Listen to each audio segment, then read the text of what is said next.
on Monday, where usually it's a Sunday.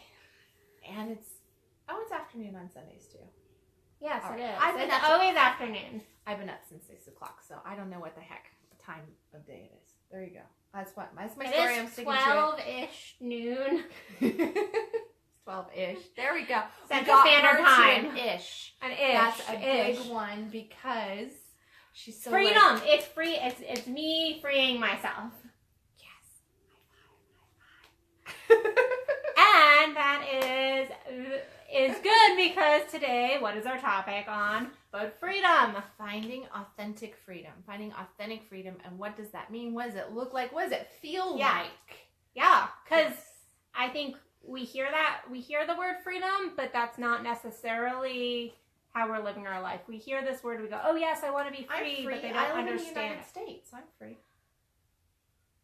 We're not going to, we can get super political right here, but we're going to avoid politics for the most part. Well, but you have freedom isn't free down on notes. Yeah, I mean, the truth is, in America, we very much use this term like freedom isn't free, and a lot of times it is in reference to politics, both currently or past. A lot of times it's in reference to our soldiers fighting, that kind of thing. But the truth is, freedom isn't free no matter where you're at. No matter where you're at in the world. No matter how free your country is, no matter how free your nationality is, your religion is, you as a person and in your outside physical situation. I mean, because I don't have shackles on. I mean, I'm not walking around in handcuffs. Not physical, but not maybe not physical, but we all walk around with our own different shackles, different bondages that we put ourselves into, and that I think is what we're definitely going to be talking about today. Is how we really do put ourselves in these different chains, and to live authentically free means to just break loose of the chains that we put on ourselves, because the biggest freedom that we have is free will. So through free will, and my favorite statement that I don't know where it came from, I probably stole it someplace, is that we're so free that we can pick our own bondage. We can choose our own bondage. And that, to me, when that came out one morning when I was doing a talk, I was like, oh wow, that's a statement and a half. And it's so true. And we don't realize, we go, like I just said, well, I live in the United States, so I'm free. But am I really? You're not really free. I'm not really free. That's not true freedom. That's not true freedom. And actually, this conscious coffee. This isn't conscious coffee. I don't want to do conscious coffee. That's too early for me to be on camera. Sorry. I'm breaking open a drink. But freedom, when you said that on Conscious Coffee, that actually is where this free spirit talk came from, because I heard that, and it is so true that we have been given this incredible freedom internally that is uncomfortable. Freedom is freaking uncomfortable. Everyone says they want it, but in order to get it, you really have to get uncomfortable. And so we choose our own bondage in order to make ourselves feel safe. Make ourselves comfortable.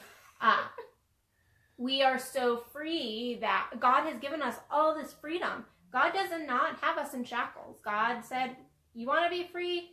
Go be free. Enjoy yourself. You have complete free will to do it with what you want. Though he wants us, at the same time, he's not going to put us in chains, so we put ourselves in chains. Mm-hmm.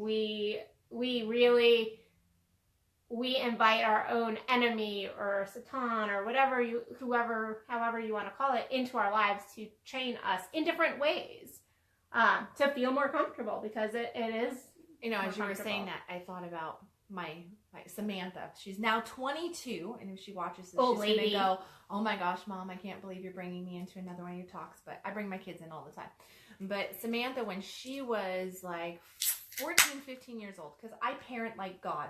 Oh, that's the title of a book. Like God, that's the title of a book. I parent like God. You do parent like God. I parent like God. I am not that parent that is, helicopter on my kids. I tell my kids all the time, I give them tons of responsibility, which is tons of freedom. But freedom is responsibility. Yes. And I look at it like that. I'm like, you can go do, be, have, explore, and I know you're going to fall down. I know you're going to crash and burn. I know that you're going to go and try to do all this different stuff. So I like open up the gates and go, you know what? Mom already knows what you're going to do. And I put it all out there, and I'm very, very open and communicative with the kids. And when Sam was like 15 years old, she came to me and she was really, really pissed off at me. She was so pissed at me. She's like, Mom, you're wrecking my life. And I'm like, what? Just normal teenager. Yeah, you're like, okay, how am I going to wreck my life? Her next statement was not so normal, though. Her next statement was, Mom, you're wrecking my life because you've made it impossible for me to rebel. Yeah. You've made it impossible for me to rebel. And I mean, that's exactly the same case that I think that we have in our life picture, is that we have all these choices. It does not mean that my kids don't go and mess up, that they don't do things that disappoint me, that I go, oh, that was not a smart choice, that they don't get reprimanded for those choices and, have to basically figure out a different path, learn those lessons. Much like us with free will, God has given us the exact same scenario. Like, we have all this freedom, and which comes with great responsibility to learn to make the right choices for ourselves and for the world around us. But it makes it really, really hard to rebel because we have this big, beautiful, awesome, amazing, fun world out there to explore. And is there really, truly right or wrong? That can be debated depending on where you're coming from. But true freedom is the freedom of choice. And that freedom of choice is, again, the internal game. Yeah, and I think most people really, they say they want freedom, but really they actually do want chains. And they do. They want change, just like Samantha said. Well, if you tell me what to do, then I know exactly where my boundaries are. I don't have to make that choice for me. So if I do something that isn't right for me or comfortable for me, or I make a choice, then I can point back to that and go, it's your fault. It's your fault because I only did what was within those bounds. Therefore, it's your fault, and that puts us into that victim state. But then we bitch about that. Then we bitch about that, but at the same time, we want that a part of us, not our true core, but our ego wants those chains. I mean, kind of going a little bit off your topic, you say, like, I parent like God. I love my parents, but my parents did not parent like God. They didn't. They did not go free will to the point that I felt so much bondage that I literally had to kind of like break out in a way that wasn't necessarily my true core. And then because you had to break those shackles. I had to break those shackles and prove points. And I mean, to the point that I had a severe eating disorder to just prove that I was going to have my own freedom and no one was going to shackle me. But then I ended up shackling myself. Mm-hmm. I wanted so much freedom that I ended up choosing my shackles. And then I had to unshackle myself from that. And I did.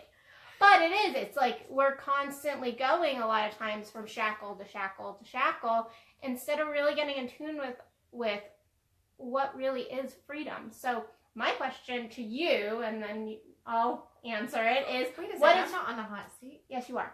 I was talking, so I get to ask the question next. Yes, ma'am. That's a victim statement. Whatever you want. What's the right answer? What is freedom to you? When you think, like, what does your authentic freedom look like? What is that to you? My authentic freedom really is... And pop in, guys, if you have any thoughts. Please comment. We want this to be a conversation and not just Tweedledee and Tweedledum. Wow. That's it. We're buying Tweedledee and Tweedledum costumes. I have a cat and a cow over there in the closet. If we need, we can take a time out and dress up. All right. Freedom. I don't want that. That's bondage to me. Keep moving. I have handcuffs around here, too. I'm sure you do. Padded ones. Uh-huh. No, freedom to me is about choice. It's freedom of choice. Freedom of to basically be able to make it. Whether it is a good choice or a bad choice, it's my choice. Mm-hmm. And that's what ultimately I believe freedom comes down to. It's not even, even if I was in a prison situation, I still have freedom to make a choice in a prison situation. What if I was somebody else tried to imprison me in different ways and take away my freedom, which we do experience in so many ways in our world, all over the place. People are being put into bondage that they did not necessarily ask for, or they didn't see coming in different ways. We do this bondage in relationships and jobs, in the places that we live, all these different, our health can be a bondage to us, all this different stuff. But the one thing that nobody can ever take away from us, if we are willing to embrace it, is the freedom of choice. Yes. And that means the freedom, not necessarily the freedom of choice even in what I'm going to physically do, but in how I am going to react to anything that is presented to me. Yes, I very much agree. I actually was reading something a while back, and it was about a Holocaust survivor. And they were talking about how even in a concentration camp, they never lost their freedom, because internally they're like, they can't make me feel anyway. I get to choose how I feel. I get to choose my thoughts. And that is freedom to me. When I think of freedom, I think of, yes, there is the freedom of getting to make the choices you desire to make, but also freedom internally of getting to choose what you're thinking and choose to follow your heart, or to choose to think the thoughts you desire to think. And this, in kind of going back to the freedom isn't free a little bit, that's not free. That doesn't just come to us. We don't go like, oh, now I'm going to be happy and go lucky, especially not where in our lives today. There is so much negativity. So there's a cost to that. There is a cost. There's a cost of relationships. There's a cost of people viewing you a certain way. There's a cost of having to kind of be uncomfortable. It comes down to, and I know you've heard me say this a million times, because I always talk about eagles and blackbirds, and what we use in the United States, the eagle is our mascot, right? Like, this is and why do we use the eagle as a country mascot? Is because they're awesome. Because they are truly a symbol of freedom. Yes. They fly above the storms. They fly above. They do not settle down with all the other birds. They have sight that is beyond any other. They see at great distances. They really do avoid all this different stuff because they fly above it.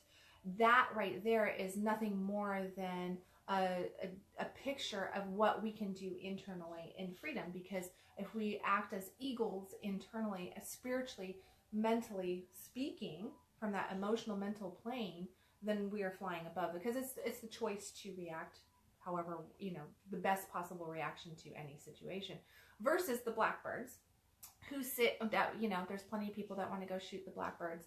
They all sit on power lines. Yeah, they crap all over the place. They make a racket. We basically look at them as pests, right? And they just congregate, and they're just all over the place, and they're bouncing around the parking lots and everything.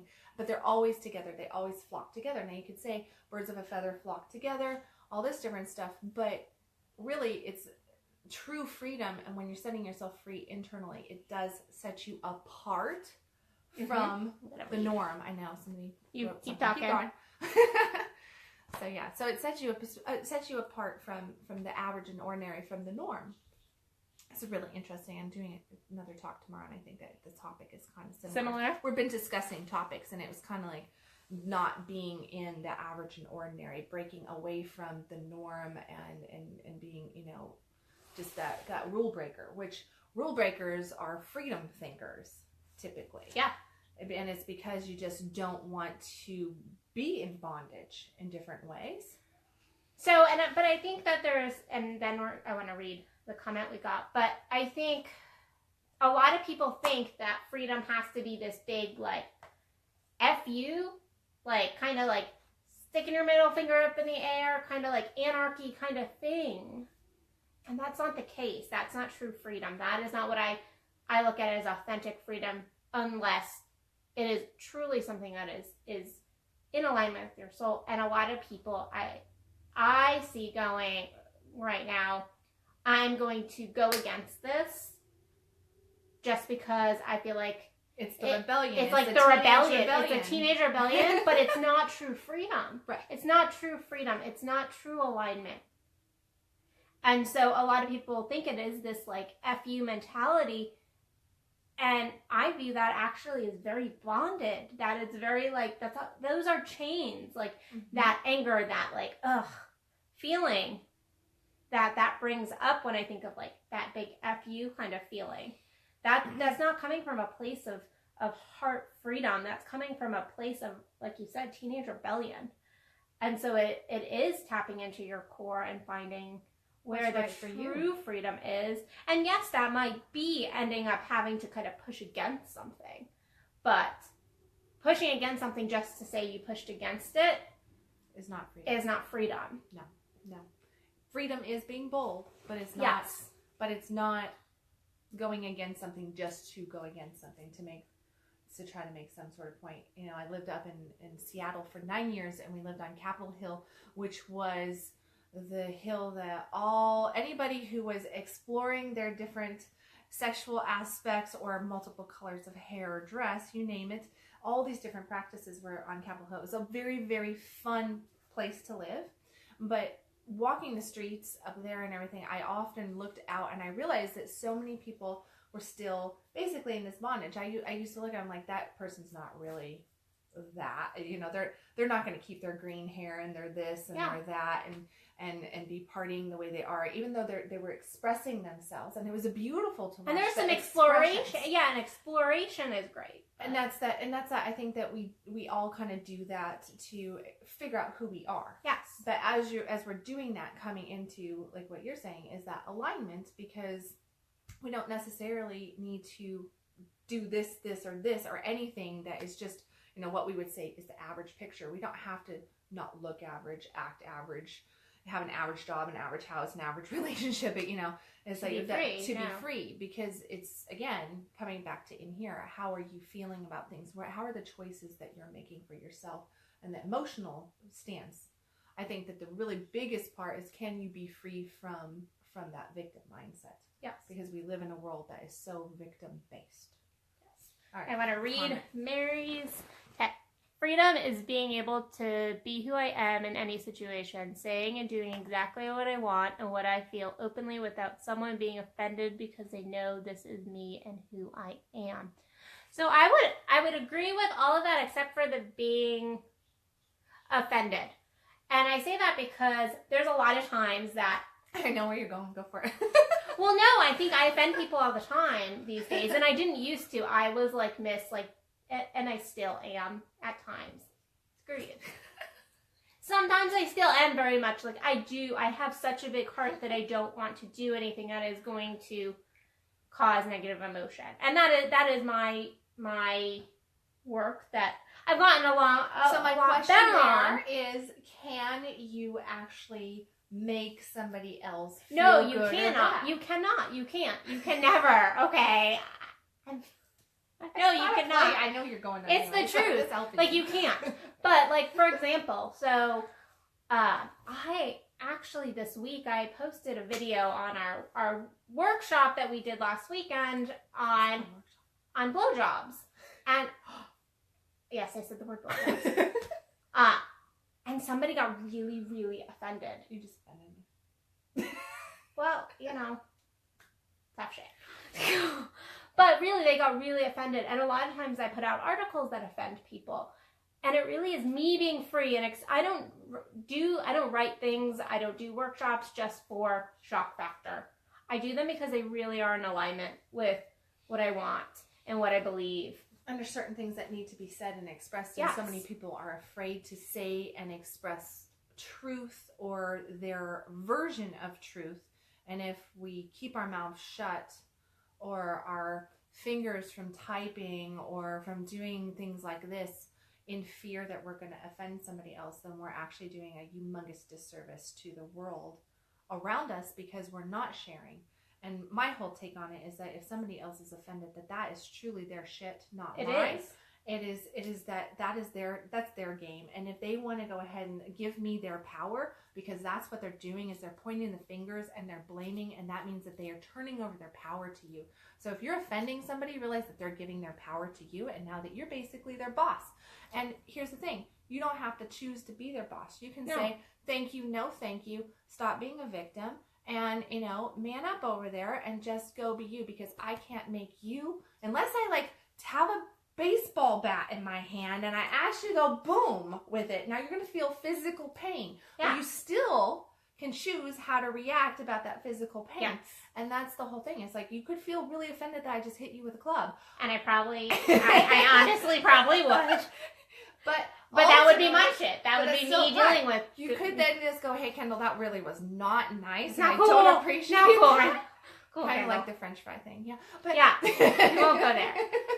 But you're right. I mean, you can't make anybody feel a certain way, and there is freedom. So, again, it's not about saying things or doing things just to piss somebody off or make this like bold statement just to. If you're trying to be an asshole, and then you're being an asshole. Yes. But if you're and doing that's not it freedom. just to that be is open and you know, just state your truth, then yeah.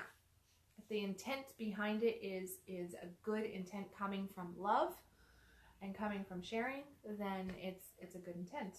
If it's an intent to control or change, then it's not a good intent. And that's basically the only, I mean, you either got, you know, fear or love. Which one are you operating from? I mean, that's where you always come to. So yeah. You're off to read a quote, aren't you? Well, let's see.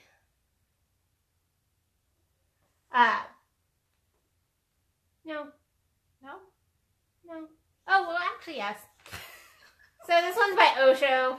True freedom is always spiritual. It has nothing to do with your innermost being, which cannot be... It has something to do with your innermost being, which cannot be chained, handcuffed, or put into jail.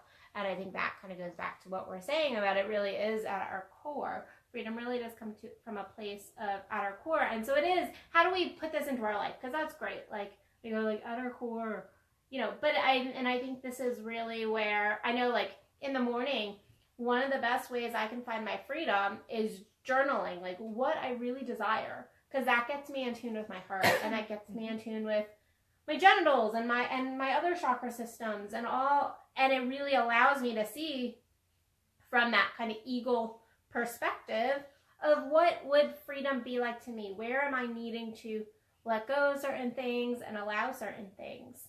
And where am I still chained? Because we are all chained in a way. We are all chained. Mm-hmm. And so it is finding out where you have put the chains on yourself. And journaling is a fantastic way. I mean, we both journal in the morning, so I journal every single morning. I get up, I do my conscious coffee, I do, I do my gratitudes, then I do some form of conscious coffee, or if it's a weekend, then I'm with my family and everything.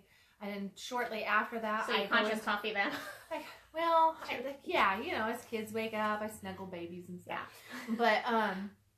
But then as I move into my journal time frame, and I sit there and I journal, and what I notice is that my personal chains actually change every single day. Yes.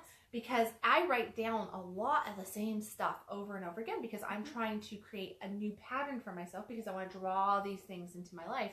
So I know that the more I can emotionally connect to them, the more sound I am in them manifesting in my life. Mm-hmm. And what I've noticed over the course of like the last year, as I'm journaling some of the same stuff over and over, that some things I wake up and it is oh my gosh, it's like nails on a chalkboard to write it out in my journal, because I'm just like, oh, and it's making me sick.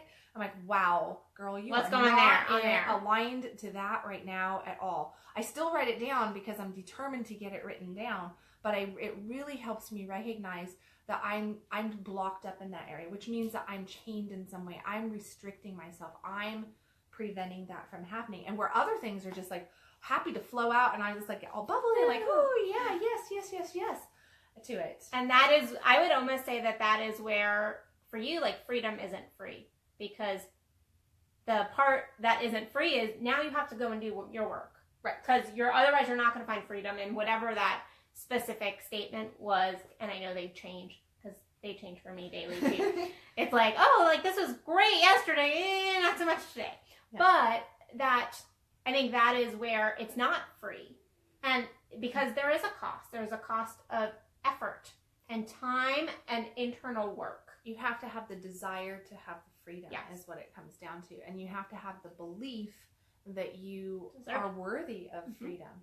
And if you don't have those two things, and that's where that internal struggle really comes in, is that we have worthiness issues. Every single one of us. And I know that, like, I have no worthiness. I've done a lot of talks recently on worthiness. I wrote that article on worthiness, all this different stuff keeps coming up. It just keeps coming up because in truth, I've been dealing with different worthiness things.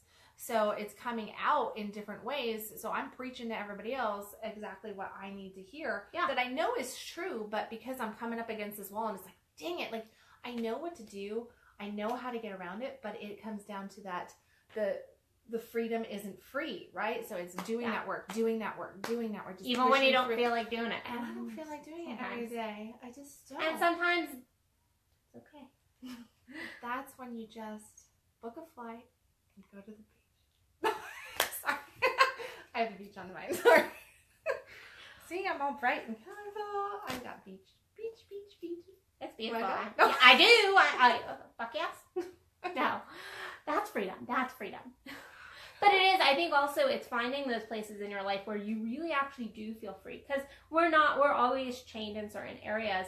But the more we focus, so if you spent your entire day focused only on that one thing that you wrote that made you go, ugh, then the rest of your life is going to be different. Horrible. Yeah. My whole week would be... None of those other things are going to come to pass either. Because the vibration... like sending an anchor down or just, just parking your boat on the shore and it is way up there and there is like the tide just never comes back to pull you back out. It is just that like you really get stuck in it. And that's where that desire to be free has to come in, because if you don't have the desire, then you're not going to have the determination to do the practices to get yourself back out and going so that you can actually have those, have that freedom, because otherwise, you sink yourself. And my thing is to really focus, yes, you find your places where you aren't free and you do your work. And then you focus on the stuff that really actually you do feel free and you do feel... And that's going to be, again, different depending on where you are, the season in your life, or the week, or the moment. But really focusing in on the parts of your life that you're like, no, this actually makes me feel really free, whatever that is. And I think that is how we begin to make steps forward, because once we really get in alignment and we get that feeling of freedom, it is contagious. We were like, oh, well, now I want more of that feeling. I want more of that feeling. More flavor. Yeah. It's like, yes. And then we get to that point where it's like, oh, well, I want that. That's hard. Then we have this just resistance that comes up. But we start to be able to push through that resistance more, because we're like, but this feels amazing over here. So I know that if I just do this, if I just put this, and I don't like the word effort, but this focus in on healing these pieces of me, then this area can be just as free and amazing in my life. So it's a constant process. I think that's really, really where it's at.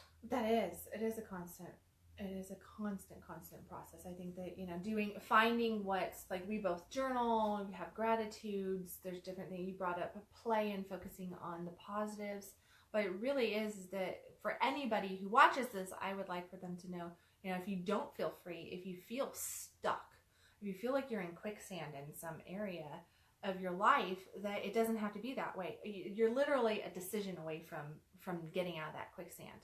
And the way through that is to focus in on the good stuff in your life so that you can start getting more good stuff. Because here's the thing, anything we apply focus to grows. Mm-hmm. So if we want more positive events in our life, if we want to have, you know, more things, then we need to focus in on those positive things. That's why I do gratitudes every single day. I do gratitudes front end of my day and the back end of my day, because I know that the more I focus in on the things to be really grateful for and to hold an appreciation, that the God, the universe, is going to bless me with even more things on that. It's just like all of a sudden you get this like snowball effect going, and then it's like, oh wow, I'm the luckiest person on the planet. It's because you've created your own luck. Look at how blessed I am. Look at how right. And then, you know, living in that energy of that, because that blessed energy, when you have things coming at you and you're magnetizing it to you, I mean, quite literally, what is it? It's the law of attraction, right? Attraction, that means magnetizing it to you. So when you're doing that, then you can't help but just kind of feel elevated and more exaggerated even. I know I probably drive people crazy half the time because I go, like that. It's like, slow down. Like, how much coffee did you have today? 1 cup. You know, it's like, maybe you should give up coffee. I'm still the same way. But it is that because it's that excitement for the day. I wake up excited about my day. I don't get out of bed going, oh God, it's Monday. And if you do, and not you, but if you do, that's when you really need to get into gratitude. Like, even on the way over here, and I was actually feeling good today. I was just like, I'm going to just add some extra gratitude. And I just went on a gratitude rampage. Yep. I was like listening to some Abraham Hicks. His video ended, and I was like, I just feel like doing a gratitude rampage. And so you don't have to be feeling down in the dumps. But if you are, that's also a great time for you to go like, okay, let me focus in on my gratitudes, because that is a feeling of freedom when you really can note. And here's the thing, because I've been in those shoes where if somebody told me, "Oh, focus on your gratitudes," I would have. Yes, I would have been like, "All right, we're gonna have a talk." Yeah, like there is nothing in my life, and I know that you've had that. I mean, we both experienced deep, dark, nasty depression in our past, and coming through that. So there's those moments where you just can't get into gratitude. No, you can't get into gratitude. And even that thought of like, oh, well, just be grateful that there's air in your lungs. You're going, well, I'd rather not. Right now, I don't want air in my lungs. Like, you know, like, why is God making me live? That kind of thought. Because I've had that thought. I've had those feelings where it's just like, I'm not grateful for the air in my lungs. I'm not grateful for the roof over my head. I'm not grateful for the food on my table. Not grateful for your children. I'm not grateful. Like, no, I'm not grateful for this. I'm not. And, you know, in those moments, really what it comes down to is getting angry. That's what I come back to that, because that is like my saving grace of depression, is that I finally got angry. I got so pissed off because I was so depressed and things weren't changing, and goodness, nobody would help me, and nobody would do what I wanted, and nobody really cared, and everybody had an answer that I didn't really like or want, and all this stuff. So I got really, really angry. But that point, guess what anger did? Anger was freeing. Yeah, anger was freeing. It was better for you than the depression. Right. It brought me up in an energy that now I was going, oh yeah, well, blah, blah, blah, I'm going to show you. Right. I went into I'm going to show you mode, which actually got me into a state of more desire. That adolescent rebellion. Yes. And thank God for that adolescent rebellion. We all go through it multiple times. Yes.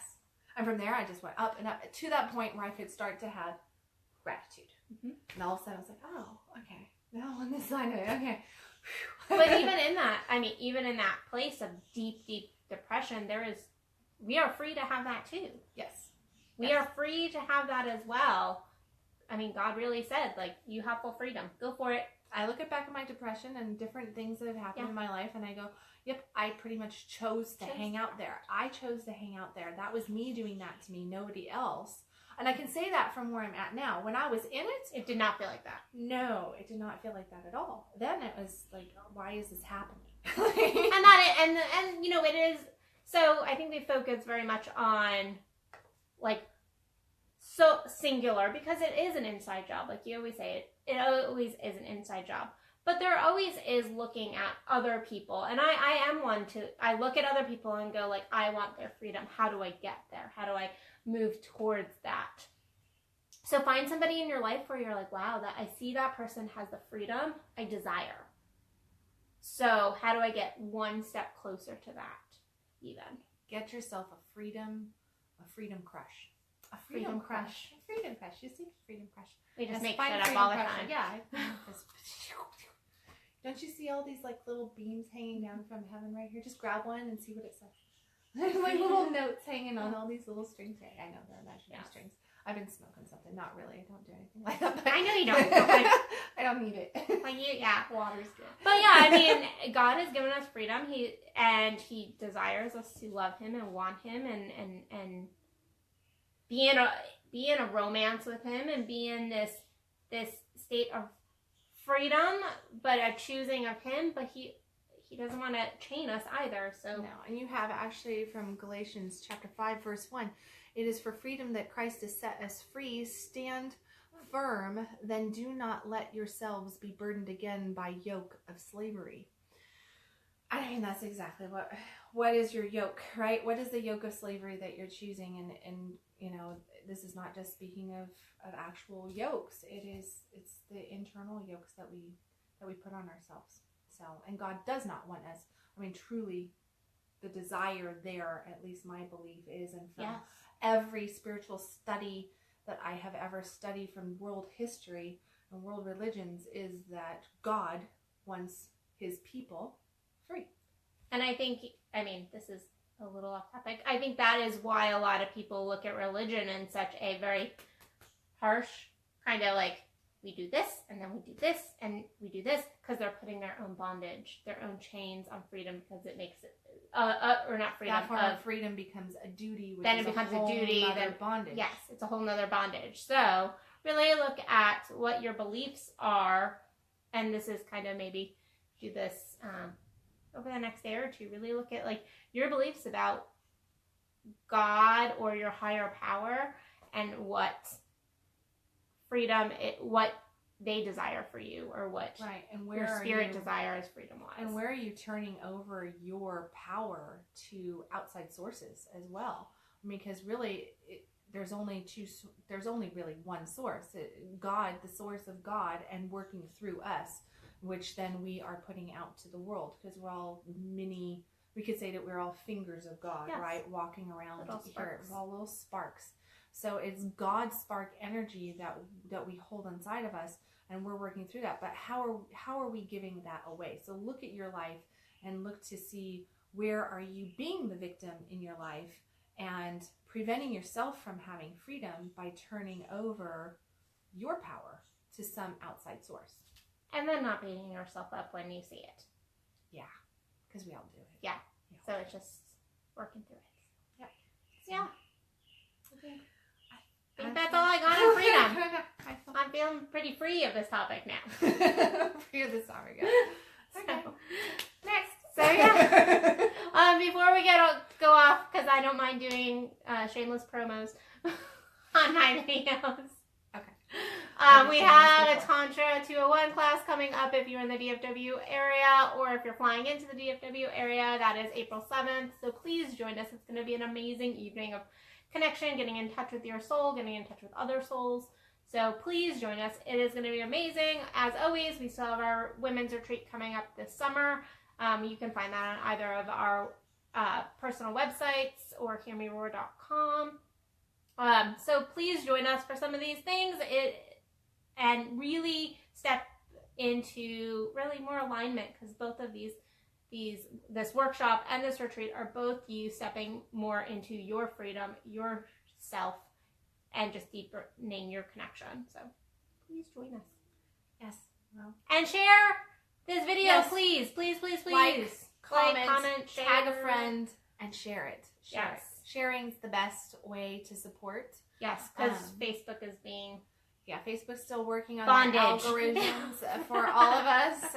They're hopefully going back. They claim they're going back to their old way of doing things, but it's not there yet from Yes. what I can tell from my views and everything. It's not quite there. So sharing it definitely helps us. If this video touched you in any way, and you just go, or you think of somebody that might need to hear it or whatever, please just hit that little share button right down there, okay? And give us some love that way. Before we go, I do see that somebody just popped up something. Do you need to have taken the first Tantra class before taking the one? No. Anybody is welcome to the Tantra 201 class. So we'll go over a very, very brief overview of some of the things we covered in the first one, but it is a completely different class, and so you are totally welcome. Yep. So, fantastic question. Thank you, Mary. Yeah. Thank you all for joining us today, and we look forward to seeing you in a week or so. Yes. So, Okay. Blessings, everybody. bye, everybody.